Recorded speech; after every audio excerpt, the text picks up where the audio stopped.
Bismillahirrahmanirrahim. Assalamualaikum warahmatullahi wabarakatuh. Alhamdulillah, puji syukur kepada Allah Subhanahu wa taala atas semua kenikmatan yang diberikan kepada kita. Mudah-mudahan kita mampu untuk mensyukurinya, mempertanggungjawabkan semua apa yang Allah berikan, dan kita selalu dijaga oleh Allah Subhanahu wa taala. Amin amin ya rabbal alamin. Salawat dan salam kita ucapkan kepada Rasulullah Nabi Muhammad sallallahu alaihi wasallam. Allahumma salli ala sayyidina Muhammad wa ala ali sayyidina Muhammad. Anak-anak yang Pak Ilham banggakan dan Pak Ilham sayangi, yang berada di rumah atau dimanapun berada, mudah-mudahan selalu dalam keadaan sehat dan semangat untuk belajar ilmu-ilmu agama, karena ilmu agama adalah kewajiban kita sebagai seorang muslim, sebagai bentuk keimanan kita dari tujuan penciptaan kita di permukaan bumi itu. Di antaranya ialah sebagai khalifah, tentunya kita harus memiliki bekal pengetahuan keagamaan, baik dalam bentuk ibadah kepada Allah maupun dalam bentuk memakmurkan bumi Allah ini. Anak-anak yang Pak Ilham banggakan dan Pak Ilham sayangi, yang berada di rumah atau dimanapun berada, ada orang yang beranggapan bahwasanya bahasa Arab adalah bahasa asing, dan yang kedua, bahasa Arab adalah bahasa sulit. Anggapan tersebut tidaklah benar. Mengapa Bapak katakan demikian? Bahasa Arab bukanlah bahasa asing, Bahasa Arab adalah bahasa Islam, karena Allah menurunkan wahyunya dalam bentuk bahasa Arab. Rasulullah mengajarkan ajaran-ajaran Islam dalam bentuk bahasa Arab. Artinya Allah memilih bahasa Arab untuk mempelajari, mendakwakan Islam. Dan begitu juga kita hidup tidak akan bisa lepas dari bahasa Arab, huruf-huruf Arab selagi kita beragama Islam. Ketika kita masih dalam kandungan, Allah menjelaskan di Al-Quran, Allah menyiapkan ruh kepada kita bersaksi bahwasanya Allah adalah Tuhan kita. Ketika kita lahir, laki-laki diazankan dalam kalimat bahasa Arab, perempuan diikomahkan, kita berdoa dengan menggunakan bahasa Arab, kita sholat juga menggunakan bahasa Arab, dan begitu juga banyak bahasa-bahasa Indonesia yang diambil dari bahasa-bahasa Arab. Dan kita sebagai seorang muslim menggali ilmu pengetahuan keislaman dari Al-Quran dan sunnah Rasulullah, hadis Rasulullah, semuanya diambil dari bahasa Arab. Anak-anak yang Pak Ilham banggakan dan Pak Ilham sayangi, mengapa orang mengatakan bahasa Arab adalah bahasa sulit? Kuncinya satu, karena tidak mau mempelajari bahasa Arab. Umar bin Khattab pernah berkata, pelajarilah bahasa Arab, sesungguhnya ia bagian dari agama kalian.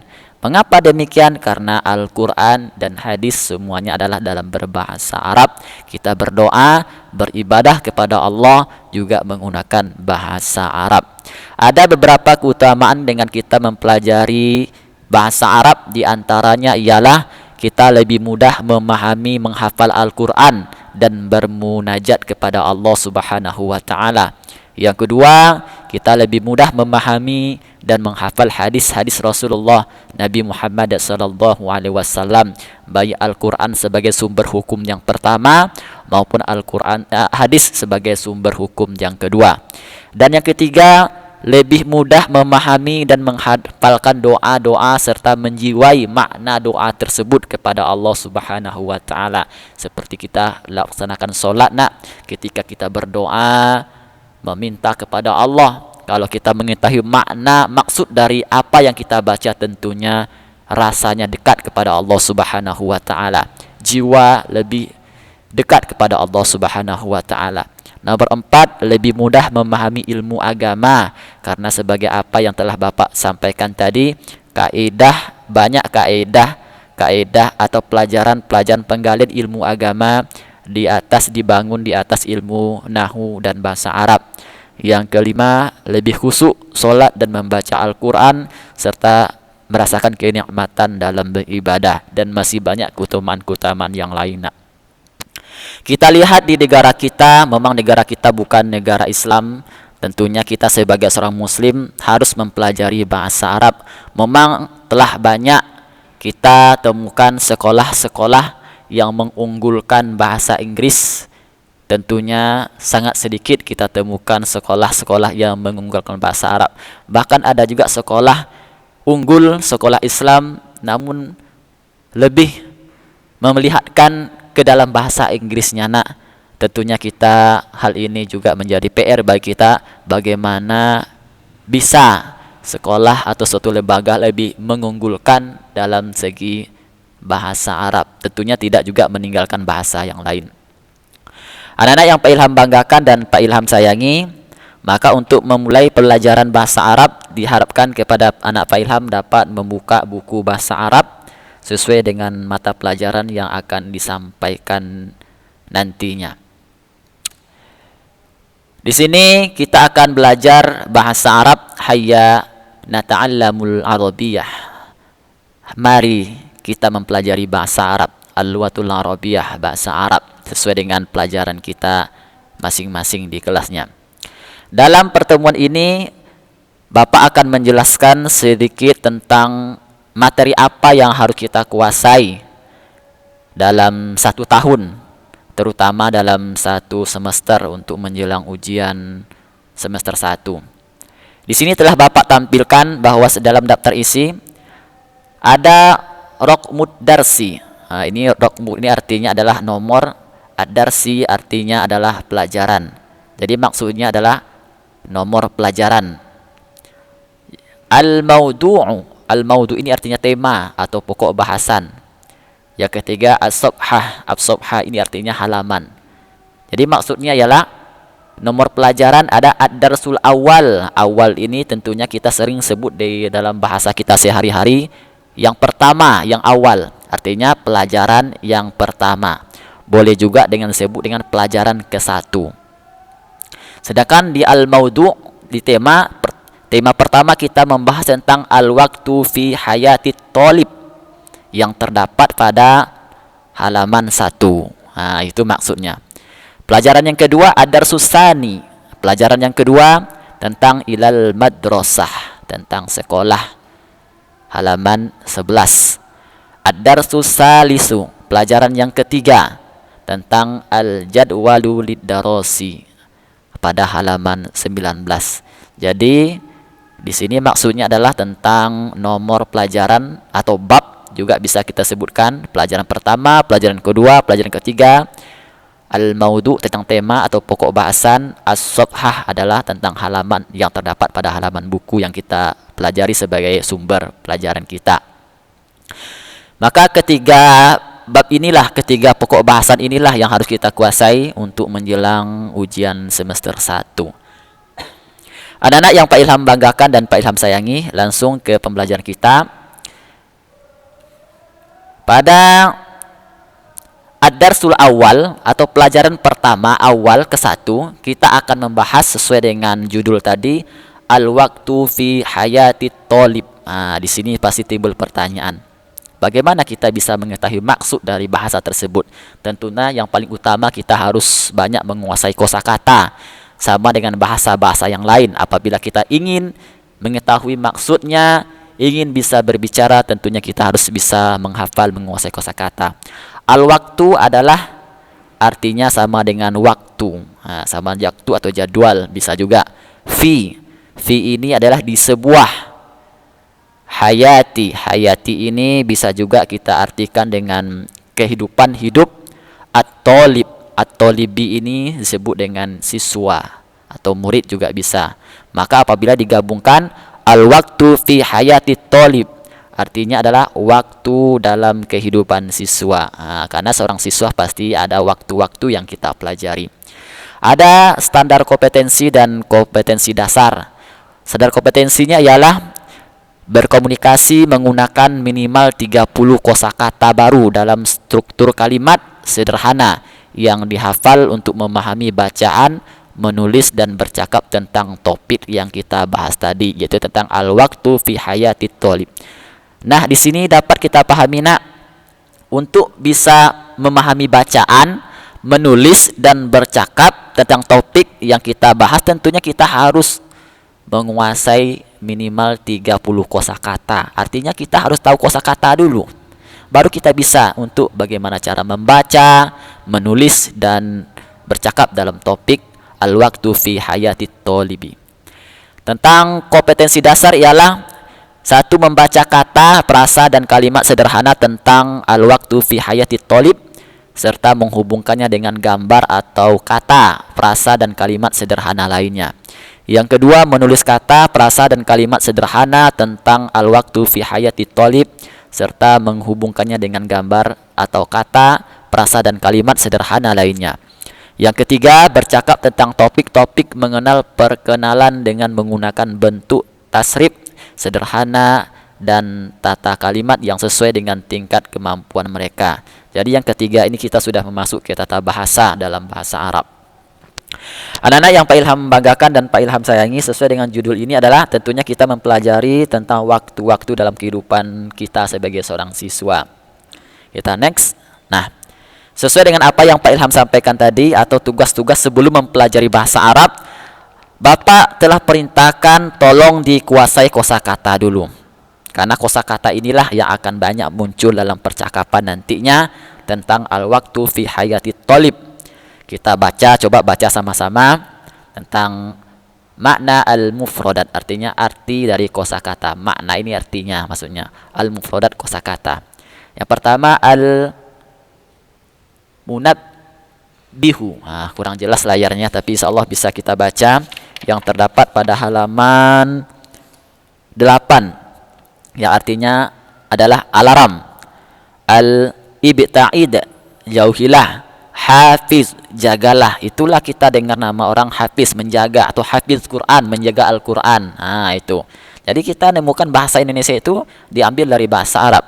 Lanjut, qata'a, artinya memotong. Faidah, manfaat. Ini juga sering kita temui dalam bahasa Arab nih, dalam kehidupan sehari-hari. Apa faedah kita berbuat ini? Berarti apa manfaat maksudnya? Kaslan, malas. Nasyid, rajin. Ini juga banyak nama siswa Pak Ilham namanya nasyid, berarti anak-anak yang rajin. Ta'rif, kamu mengetahui. Saifun, artinya pedang. Abada, selamanya. Zahabun, emas.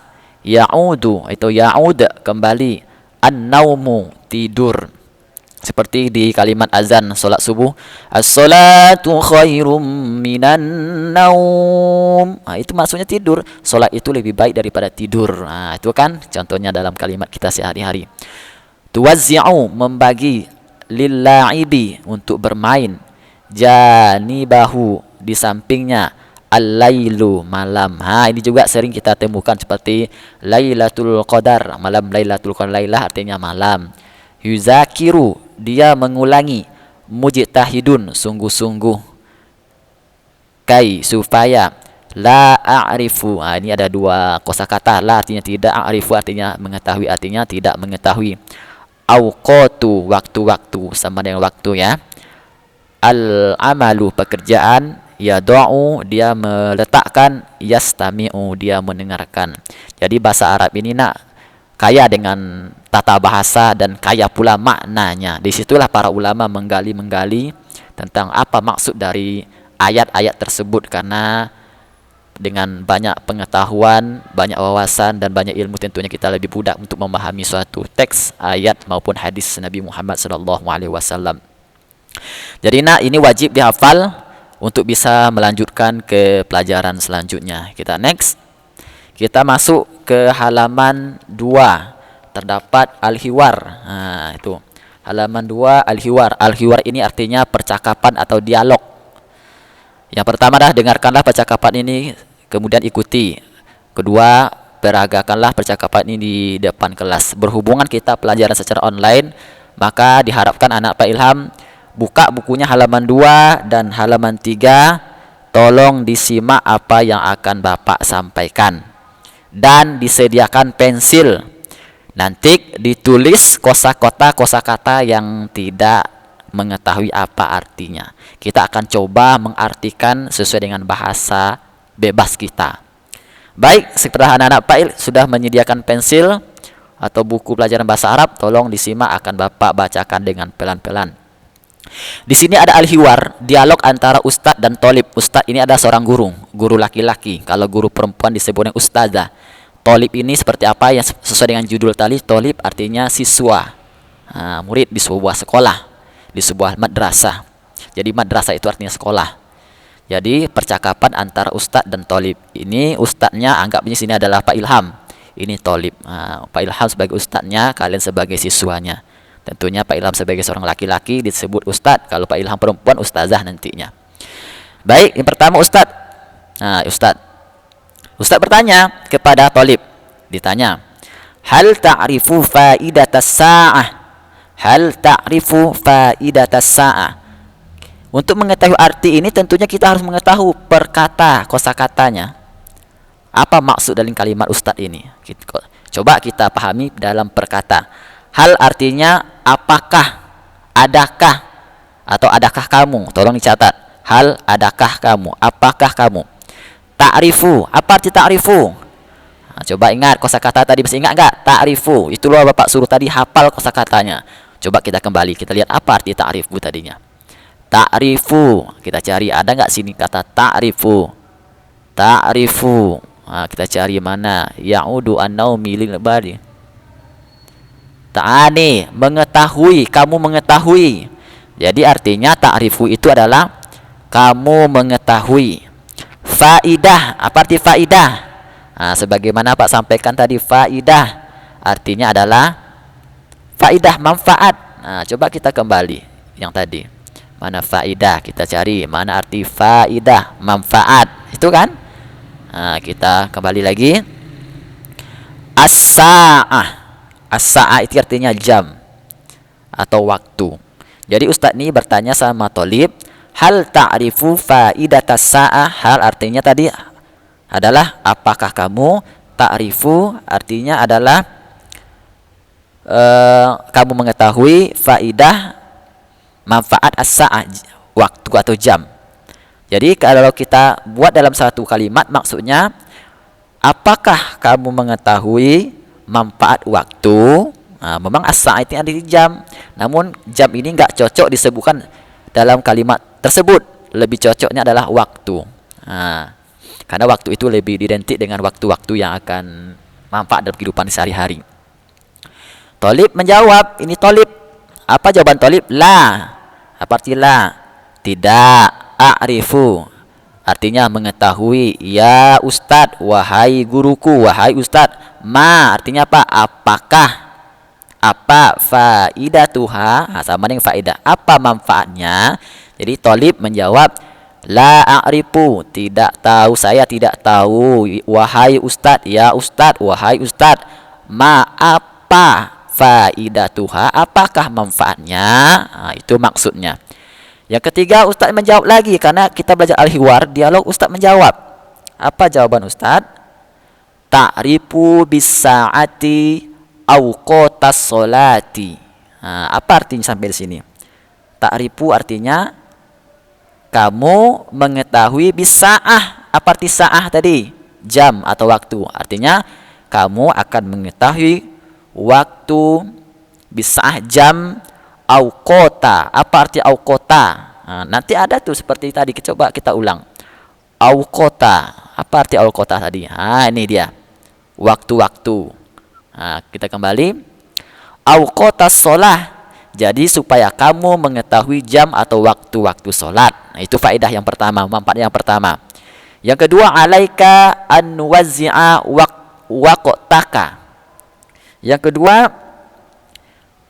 supaya kamu harus bisa membagi waktumu.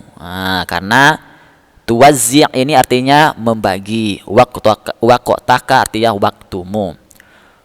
Waktu lid dirosah, seperti waktu belajar. Adirosa ini adalah belajar. Waktu lid dirosah artinya belajar. Kalau enggak tahu nanti bisa dicek di kosakatanya. Selanjutnya, waktu lil amali. Kita harus tahu amal, apa arti amal? Artinya dan waktu bekerja. Waktu lil la'ibi, ini sudah kita bahas tadi, waktu bermain. Wa waqtu lin naumi, dan waktu tidur. Nah, jadi semuanya kita ambil dari kosakata yang tadi nak untuk bisa mengetahui maksud dari terjemahan ini. Selanjutnya Tolib. Setelah Ustadz menjawab, Tolib berkata lagi, Naam ya Ustadz. Naam apa artinya? Naam artinya iya. Lawan dari naam apa? La, tidak. Ini karena naam maka iya. Dia menjawab, Naam ya Ustadz. Iya wahai Ustadz, wahai guruku. Artinya Tolib sudah mengetahui. Al-waktu kasyaifi. Waktu itu kasyaifi. Tadi artinya apa? Ya pedang. Maksudnya adalah waktu itu seperti pedang. Mengapa dikatakan seperti pedang? Karena pedang itu kan digunakan untuk berperang, untuk memotong. Kalau tidak digunakan maka kita akan dipotongnya. Kan gitu maksudnya tuh. Tajam waktu itu, jangan dipermainkan waktu itu. Begitulah yang dikatakan Imam Ghazali, bahwasanya sesuatu yang paling jauh adalah waktu yang telah berlalu, karena waktu yang berlalu itu tidak akan bisa terulang kembali. Selanjutnya tadi al-waktu kasyaifi, waktu itu seperti pedang. Wa waktu asmanu min zahabin. Wa waktu asmanu min zahabin, artinya adalah dan waktu itu asman ini artinya artinya adalah paling berharga. Min artinya dari, zahabin emas, seperti apa di kosakata tadi. Jadi maksudnya ialah waktu lebih berharga daripada emas. Waktu lebih berharga daripada emas. Jadi mahal waktu itu nak. Jadi kita anggap emas itu adalah benda yang mahal, jadi lebih mahal lagi waktu itu. Ustadz selanjutnya berkata, apa perkataan Ustadz? Lizalika kunna syiton. Ingat, lizalika kunna syiton. Apa arti nasyid tadi? Coba dilihat di kosakata di awal tadi. Kita kembali. Cari nasyid. Ini rajin artinya nasyiton. Jadi maksudnya ialah